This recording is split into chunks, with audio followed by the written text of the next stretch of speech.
Justice Anirudh Bose, Justice Gawai, Mr. Tushar Mehta, Solicitor General of India, Mr. Vikas Singh, President of the Supreme Court Bar Association, Mr. Pradeep Kumar Rai, Vice President of the SCBA, Mr. Ardhendu Molli Prasad, Secretary of the SCBA, Office Bearers of the SCBA, Mr. Shivaji Jadhav, President of SCORA, Mr. Manoj Mishra, Vice President of SCORA, members of the Bar, my warm greetings to all of you.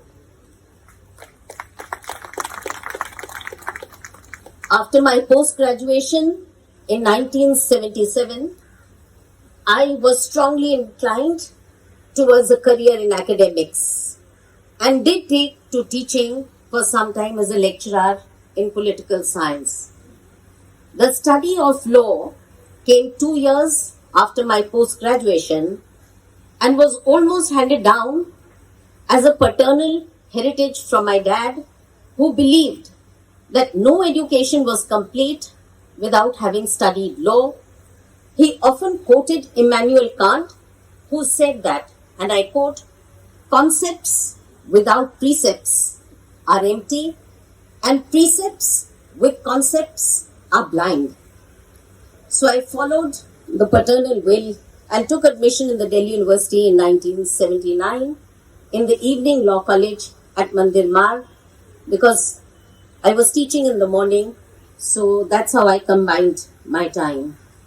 After my enrollment, I joined the chambers of Mr. P.H. Parekh, whose law firm was then a leading law firm with probably the highest number of filings in the Supreme Court. It was a great learning experience as I got to learn the practice and procedure of Supreme Court and got an opportunity to attend conferences and brief the leading senior counsel of that time. Mr. Parekh's motto was, "Do now." It was a chamber where there was no scope for anyone to procrastinate in his office. He was a hard taskmaster and inculcated a great sense of discipline in his juniors, both with respect to maintaining punctuality in reporting for work, attending conferences with senior counsel, and discharging the work assigned to them. After 3 years in his chambers, I started my private practice in 1986. I took it on record examination in 1988, and over the years, I started appearing in a large number of matters filed by me, apart from briefing senior counsel in heavy matters, and that's where my close association with Justice Nariman started, when I briefed him as senior counsel in some heavy matters with respect to the acquisition of the Bangalore Palace and various other cases. Chief Justice Ahmadi made the first offer for appointment as a judge of the Gujarat High Court in 1996. However, since my parents were fairly old, I was not in a position to shift to another state. The offer for judgeship was subsequently made by Chief Justice A.S. Anand and Justice S.P. Bharucha for the Delhi High Court, which I did not accept for certain personal reasons. In December 2006, Justice Y.K. Sabharwal, the then Chief Justice, called me to his chambers and said that my colleagues and I feel that a time has come when you must only plead and not draft and file any longer. At that time, there were no women senior lawyers designated by the Supreme Court. I did have some apprehensions about the move from advocate on record to senior counsel. Nevertheless, I applied for designation and got designated on 7th August 2007. The move from the bar to the bench took place more recently, that's in 2018 April. On 8th January, when the offer was made for elevation, even though it was for a tenure of about 3 years, I readily accepted the same. Providence, in its wisdom, charts out our destinies, which we accept with benediction, humility, and respect.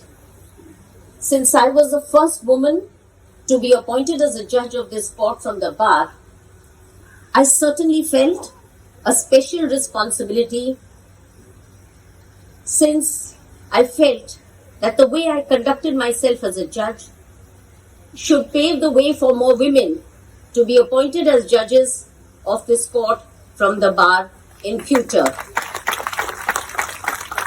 The transition from the bar to the bench was smooth in terms of being conversant with the practice and procedure of this court, since I had been practicing in this court for almost 3 decades. I was told by one of the senior judges when I assumed office that it normally takes a judge from the high courts about 6 months to familiarize themselves with the practice and procedure of this court. Luckily, that was not an issue which I had to encounter. However, what I found quite overwhelming and daunting was the sheer volume of cases which a judge is required to deal with on a weekly basis. During the first few months, there were Mondays, I remember when I had sat with Justice Nariman, that we had 68 matters on a Monday with another 15 cases coming in the supply list, which would be late the previous night. Over a period of time, one learned to deal with the enormous pressure of work. Given the great increase in the number of filings, I do feel that a disproportionate amount of time of a judge is consumed in wading through hundreds of SLPs in a week, and sometimes it becomes a struggle to find adequate time to work on one's judgments. I think at some point of time, the filings would require to be screened, as a large number of matters are purely speculative in nature. Despite court fees having been significantly increased when the Supreme Court rules were revamped in 2013, it still does not seem to have made much of a difference. It is not uncommon for us to come across SLPs being filed even against adjournment orders passed by high courts or tribunals in order to get a direction for an early listing before the concerned high court or tribunal, or filing of SLPs against concurrent findings in eviction matters and the like.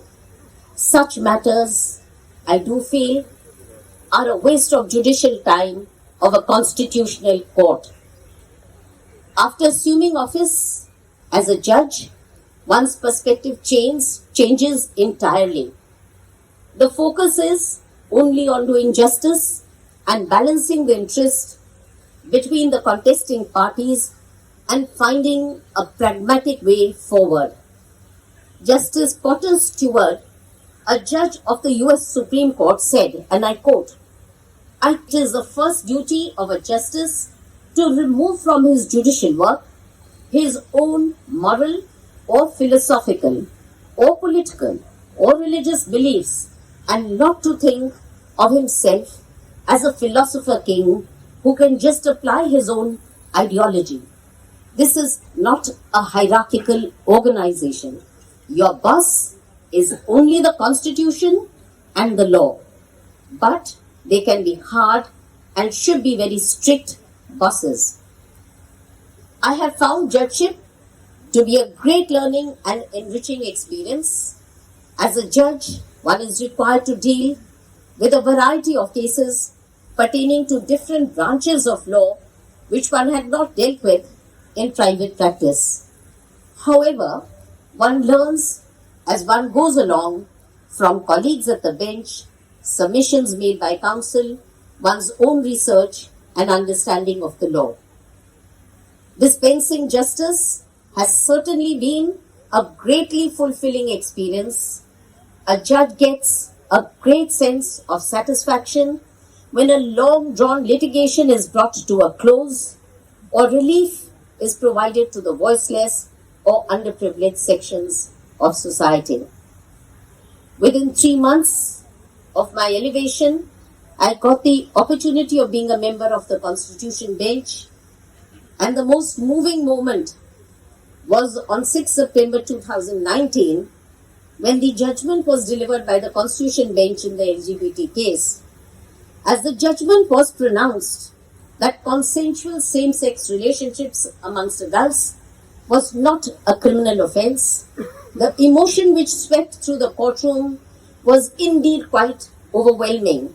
We saw the affected parties break down with joy and relief, since it gave a legal legitimacy to their relationships and acceptability to their families, many of whom were present in the court. During my tenure as judge, I have forged new friendships with my colleagues on the bench. I would like to take this opportunity to thank all my colleagues on the bench with whom I have sat at various stages of my judicial career, from whom I learnt the importance of maintaining a good judicial temperament, which I think is very necessary to draw the best from the bar.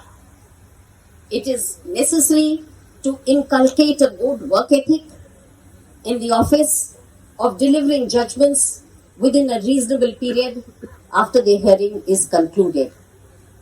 Even though in some matters bench partners sometimes have divergent views on a particular issue or a different perception, but we all recognize the importance of remaining collegial and respect each other's views. All of us appreciate that this institution we serve is far greater than the individuals who compose the court's benches at any given point of time. My message to the younger members is to inculcate a good work ethic by discharging the work which comes into your hands with dispatch and promptitude. Work well done will grow and regenerate. It is necessary to keep yourselves apprised of the latest decisions of the court to enable you to represent your clients effectively. On the issue of gender representation of women and affirmative action to ensure diversity on the bench, in my opinion, there will be enough women in the judiciary when the distinction between a male judge and a female judge no longer exists. This will happen when more and more women actively practice and are elevated to the bench on the basis of their competence and merit.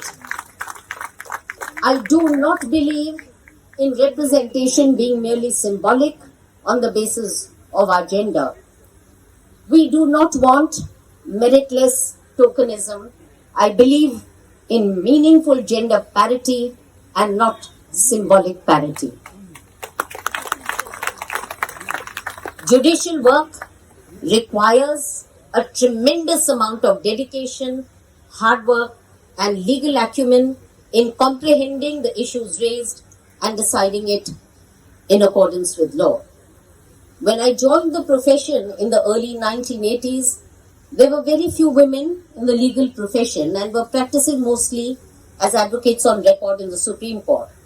I have seen a much greater reason which threw up various career options and reduced the gestation period for a person to become financially solvent. Despite the relative gains which women have made in the last couple of decades, there are still significant gaps and disparities which are probably attributable to being late entrants in the profession and partly due to tenacious cultural and social barriers. The first woman to be elevated as a judge of this court was in 1989 when Justice Fatima Bibi was appointed. After that, one woman judge was regularly being appointed to the bench in the Supreme Court till 2018 when there were three women judges who were adorning the benches of this court. I believe that the numbers will grow as more and more women actively pursue a career at the bar. Society as a whole benefits immeasurably when gender diversity is found even on the bench. Alvin Rubin, a judge of the U.S. of the U.S. Court of Appeals, described women's participation in the judicial system as a distinctive medley of views influenced by differences in biology, cultural impact, and life experience. The biggest challenge which I find that women lawyers face is maintaining a work-life balance. Women find it extremely hard to combine the responsibility of nurturing the family with a demanding profession, particularly during the phase of childbearing and child rearing. Women require a great deal of family support to enable them to pursue their career in the legal profession. Before I close, I must acknowledge the unconditional love which I received from my parents throughout. And I do believe that they were very progressive for their times. My father was a very great disciplinarian who inculcated the habit of waking up before sunrise in his household. The passion for writing has probably been inherited by me from him, who had authored 4 editions of the Commentary on the Law of Industrial Disputes, the first edition of which was published while he was a junior in the chambers of Mr. Motilal Settlebal. When he was in his 80s, he wrote the first 2 editions of the Commentary on the Law of Arbitration, after which I took over and wrote the 3rd and 4th edition. I would like to thank the Registrar General, Registrars, Court Officers, my PPS, PS and all my PAs and support staff for their support and cooperation throughout my tenure. The Registry staff deserves a very special mention, as without their constant cooperation, we would not have been able to function, particularly during the pandemic. Despite many of them having got infected with COVID and the unfortunate passing away of a library attendant grade 2, Mr. Rajendra Singh Rawat, the court staff ensured that the courts remained functional throughout. Without their support, it would not have been possible for us to function. I must also acknowledge the work of my judicial clerks, some of whom have worked very long hours throughout my judicial tenure, and particularly Ashna Chawla, Vishwajit Singh and Vidhi Thakkar for their unflinching support and cooperation. I lay down my office with a great sense of fulfillment in having got this great and unique opportunity to serve society by being a member of this court, which is the last judicial resort. Serving in the court is the highest honor that can be conferred on a judge. Alexander Hamilton's words, the mission of the judges is to secure a steady, upright, and impartial administration.